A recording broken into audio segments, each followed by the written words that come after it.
You may have heard that the Pentagon just failed its 8th consecutive audit at the end of 2025. But good news, they're aiming to pass one of these dang things by 2028, so don't you worry. In the meantime, because we have a lot of time until then, let's take a look at what's going on here. Because from the outside, you're probably thinking that this is a prime example of the failure of government processes and the result of overwhelming corruption and red tape bureaucracy. But you would actually not be correct in that assumption. Or at least not entirely. You see, there are a couple of key things going on here. For one, the Department of Defense is enormous. Not too long ago, it was the largest employer in the world. The whole world. Like how you go and you get a job at a place. Well, most people who worked anywhere in the world worked for the United States Department of Defense. It's now the second largest employer in the world, overtaken only by India's defense ministry. There are simply so many files and transactions and transfers and invoices and paperwork that I mourn for the generations of trees that we've lost in nature's ongoing struggle against America. Even though things are digital now and have been for a really long time, not everything is, and that doesn't guarantee that your file systems make any sense at all, even if they are digital. Just picture yourself at work, one of these times you've been there looking through the file folders and sighing over and over again in frustration, just straight up confused about what you're looking at. Because that can't just be me, right? It's like everywhere I've ever worked.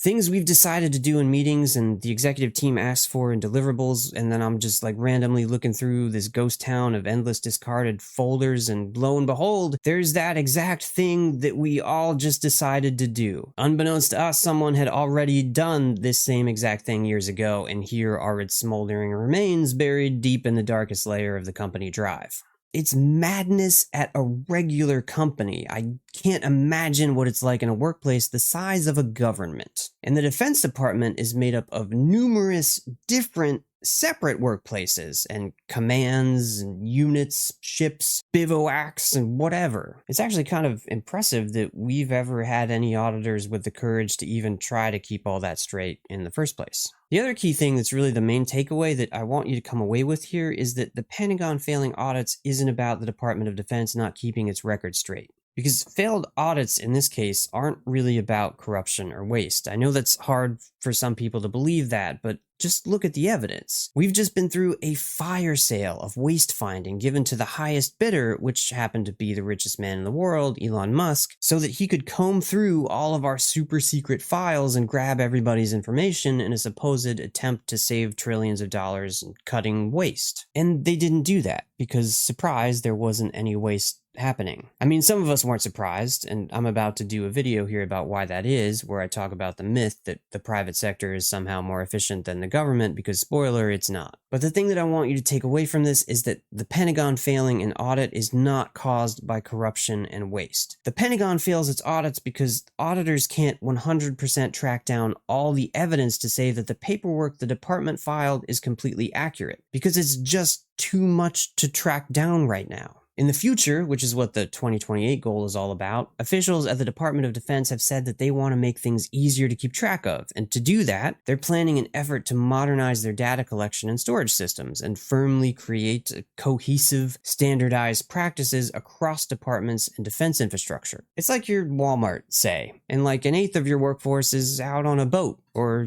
a few different boats, and they do things their own way. And then another eighth is in one office doing like holiday planning for product displays, and they do things their way. And another eighth is the automotive department, and they live on an offshore oil barge in the Arctic for some reason, and they will only handwrite their notes and communicate via sea otter. I've never worked at Walmart, so I really hope that it's not actually like that. But the Pentagon is.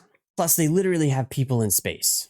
I think the space people probably have the best record keeping, actually. But then there's like the X-37B orbital test vehicle, and nobody has any idea what they're doing with that thing. All of its missions are totally classified. So how do we keep that straight? How do independent auditors even get a handle on spending and transactions inside the $80 billion black budget, for instance? If anyone watching this has any details about how we audit extremely classified projects for fiscal accountability, I think America would definitely love to know that, so please chime in. And please also like the video and subscribe to the channel if you want to see more of what I'm doing here. So there aren't actually any problems per se with the Pentagon failing an audit. Like, the auditors for private companies are the government, and they hold companies accountable with the authority vested in the government. But if the government fails an audit, I think it's complicated from an ethics standpoint, but it's kind of immune from any practical consequences. Normally, you'd be worried that specific operations within a company might be either hampered by a lack of control over the finances, or you'd be worried about resources going to waste or being misappropriated or just outright stolen. But again, and fortunately, those things don't seem to be happening with the government finances. I think there's definitely a bureaucratic delay here and there, but that's to be expected at any large organization, and this is an endlessly massive one.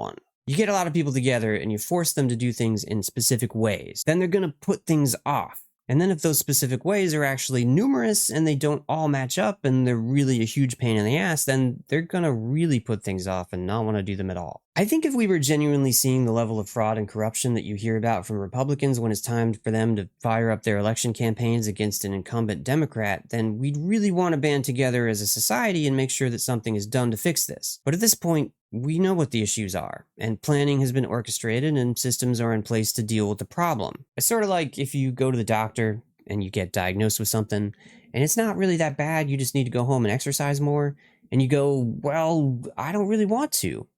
That's where we are with the Department of Defense right now. We have millions of people who just don't want to, because things are working fine and the things that aren't can be tolerated enough that there's not a lot of immediate motivation to change anything. But the rest of us looking in, we're like, man, Department of Defense, you should really think about hopping on the treadmill once in a while. And that's what oversight committees are in place to do. That's what happens next.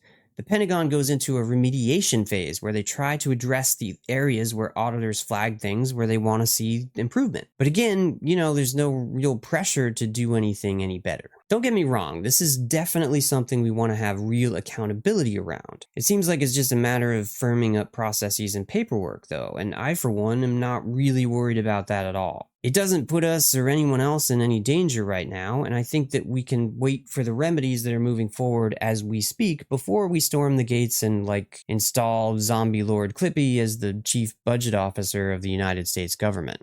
As much as I think everyone would really like that. Instead, we're just going to wait and see if they can pass an audit in 2028. I'm sure I'll probably see you before then. And I hope that you've been keeping better financial records than the Pentagon. Seems like it's probably not very hard to do.